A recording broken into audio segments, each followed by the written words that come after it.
Good morning students. आज हम BSc second year का थर्ड पेपर एनिमल इकोलॉजी एवं बायोस्टैटिक्स की फिफ्थ यूनिट डिस्कस करेंगे, जिसमें हम पढ़ेंगे बायोस्टैटिक्स की बेसिक चीज़ें, उसकी डेफिनेशंस, डेटाज के प्रकार, सीरीज़ कितने प्रकार की होती हैं। सबसे पहले हम इन चीज़ों के बारे में डिस्कस करेंगे और नेक्स्ट जो पार्ट है उसमें हम सवाल देखेंगे कि मीन, मॉड, मीडियन क्या है, स्टैंडर्ड डेविएशन क्या है। तो इसको हम कंटिन्यूस में फिर आगे बढ़ाते जाएंगे। तो आज हम देखते हैं सांख्यिकी क्या है। सांख्यिकी विभिन्न आंकड़ों एवं तथ्यों से संबंधित संख्याओं का अध्ययन सांख्यिकी के अंतर्गत किया जाता है। ऐसे ही अगर हम बात करें जैव सांख्यिकी या बायोस्टैटिक्स की, तो अगर सांख्यिकी का यूज जीव विज्ञान के अंतर्गत हम कर रहे हैं तो उस विज्ञान की शाखा को क्या कहेंगे? जैव सांख्यिकी या बायोस्टैटिक्स।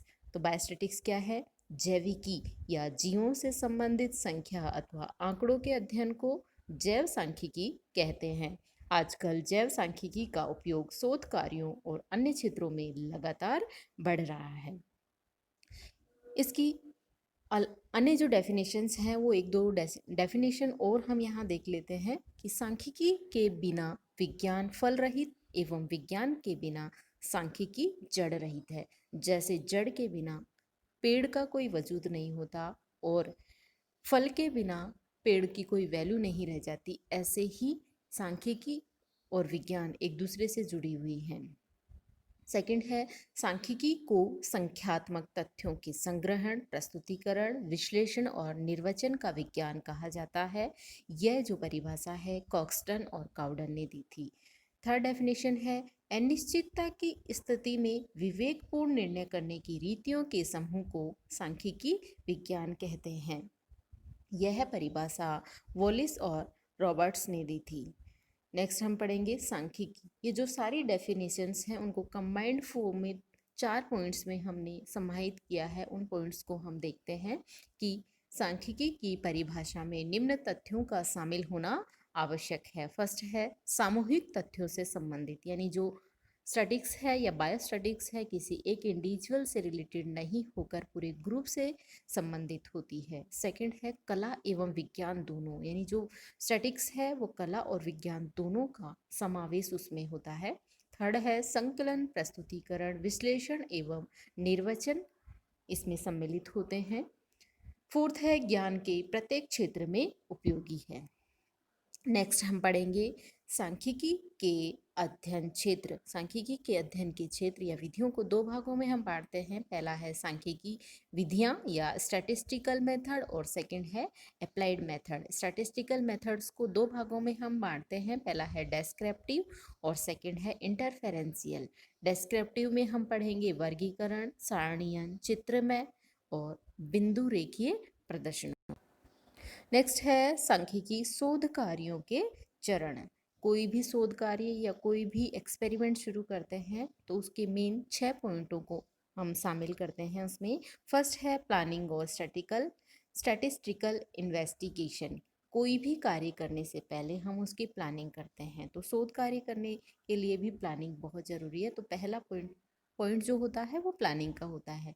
सेकंड है कलेक्शन ऑफ डेटाज।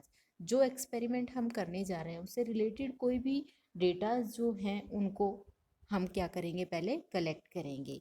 थर्ड उसकी एडिटिंग ऑफ डेटाज, यानी जो डेटाज हमने कलेक्ट किए हैं उसमें काट छाट करके उनको व्यवस्थित रूप से जमाते हैं।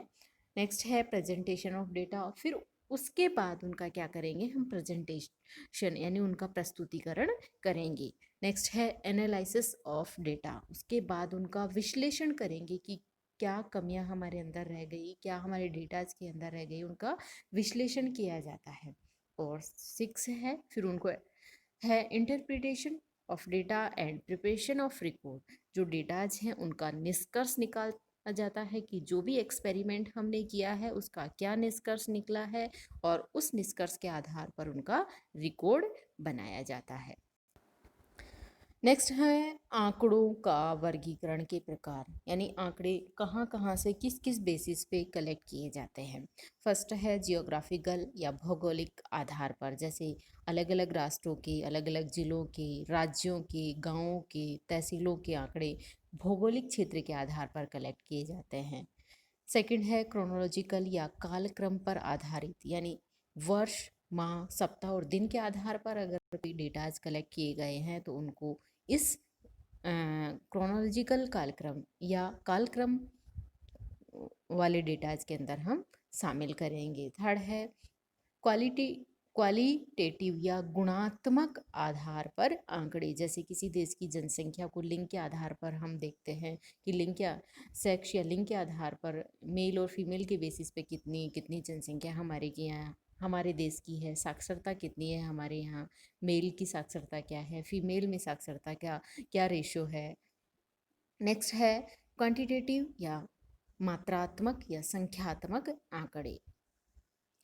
आगे है टेबुलेशन ऑफ डेटा। जो भी डेटाज हैं हमारे पास उनको एक सारणी के रूप में व्यवस्थित करने को हम क्या कहेंगे, टेबुलेशन, जिससे डेटाज को समझने में आसानी रहती है। नेक्स्ट है ऑर्गेनाइजेशन ऑफ डेटा, यानी संगठन के जो डाटा है वो कितने तरीके का होता है।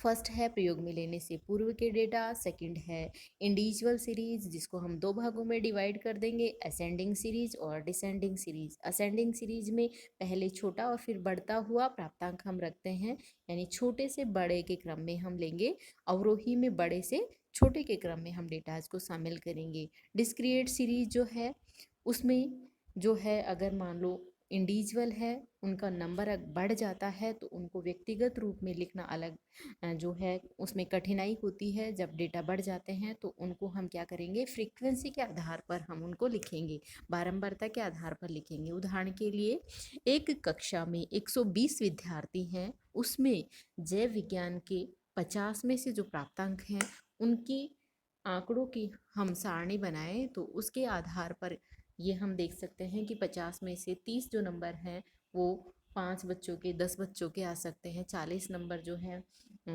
20 बच्चों के आएंगे।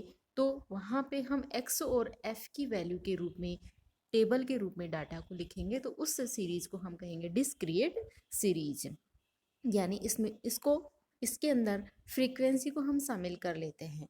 नेक्स्ट है कंटिन्यूस और क्लास इंटरवल सीरीज। इसके जो टाइप्स हैं वो थोड़े से टेढ़े दर्शाए गए हैं, जो कि लग रहा है कि डिस्क्रीट के हैं, लेकिन ये टाइप्स जो हैं समावेशी श्रेणी और अपवर्जी श्रेणी, ये कंटिन्यूस और क्लास इंटरवल सीरीज के प्रकार हैं।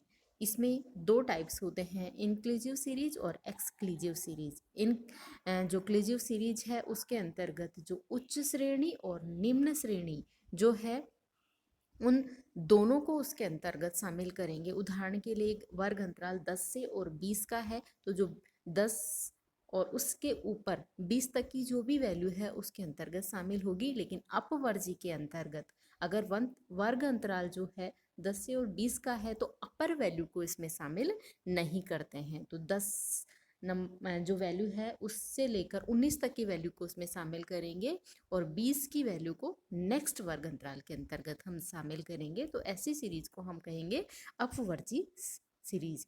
और लास्ट है फ्रीक्वेंसी डिस्ट्रीब्यूटन या आवर्ती बंटन श्रेणी।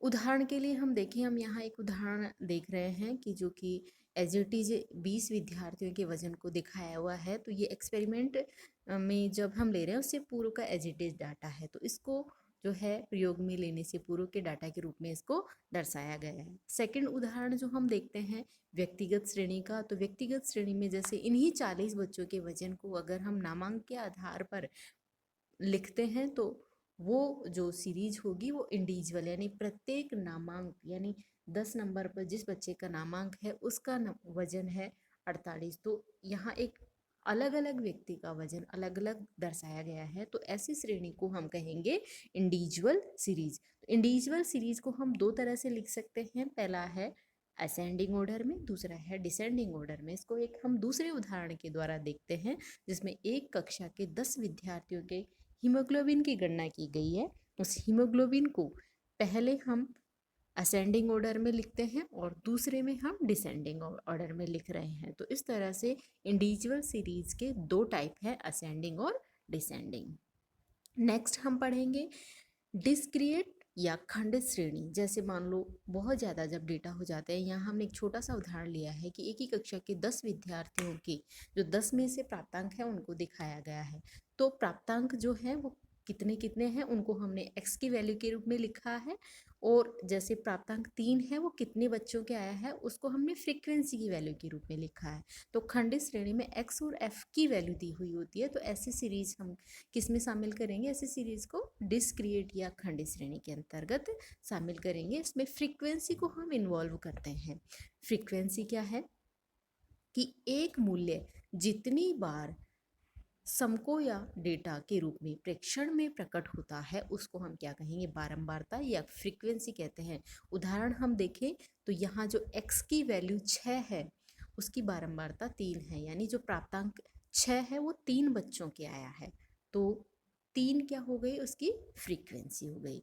नेक्स्ट और लास्ट हम देखते हैं सीरीज का टाइप कंटिन्यूअस सीरीज। इस प्रकार में वर्गांतर श्रेणी यानी वर्गों के अंतर की श्रेणी के अंतर्गत प्रेक्षणों को सतत या वर्गांतर श्रेणी में प्रस्तुत किया जाता है। जैसे x की वैल्यू जो है 10 से और 20, यानी 10 से और 20 की बीच की जो फ्रीक्वेंसी है वो 5 है। ऐसे 20 से और 30 की जो f की वैल्यू है 10 है, और 30 से और 40 के बीच 8 है, और 40 से और 50 के बीच 7 है। अब हमने बात करी थी कंटिन्यूअस सीरीज को हम दो भागों में डिवाइड करते हैं, एक्सक्लूसिव और इंक्लूसिव। एक्सक्लूसिव जिसमें अपर लिमिट को हम शामिल नहीं करते हैं, और इंक्लूसिव जिसमें अपर लिमिट को भी उसी वर्ग में हम शामिल करते हैं। तो ये दो टाइप हो गए। जहाँ जैसे इसमें उदाहरण देखते हैं कि 10 x की वैल्यू है 10 से 20, उसकी फ्रीक्वेंसी है 5। ऐसे ही 20 से 30 की 10 और 30 से 40 की 8। तो इसमें हम देखते हैं उदाहरण के तौर पर कि आवृत्ति बंटन के समय ऊपरी सीमा का समावेश उस वर्ग में नहीं किया जाता है, तो ऐसी कंटिन्यूअस सीरीज को एक्सक्लूसिव सीरीज कहेंगे। जैसे वर्गांतर 10 से 20 में 10 से और 19 की संख्याओं का समावेश ही होता है, 20वीं जो नंबर है उसका समावेश नेक्स्ट वर्ग अंतराल यानी 20 से 30 में शामिल किया जाएगा। ऐसे ही इनक्लूसिव की हम बात करें, समावेशी श्रेणी पहली थी अपवर्जी और दूसरी है समावेशी श्रेणी। समावेशी श्रेणी में बात करें तो इसमें लोअर लिमिट और अपर लिमिट दोनों जो नंबर हैं उसको उसी वर्ग अंतराल में शामिल करेंगे। उदाहरण के लिए 1 से 10 जो x की वैल्यू है उसमें 1 से लेकर 10 तक की सभी संख्याओं को हम शामिल करते हैं। Thank you students. नेक्स्ट हम पढ़ेंगे मीन, मॉड, मीडियन।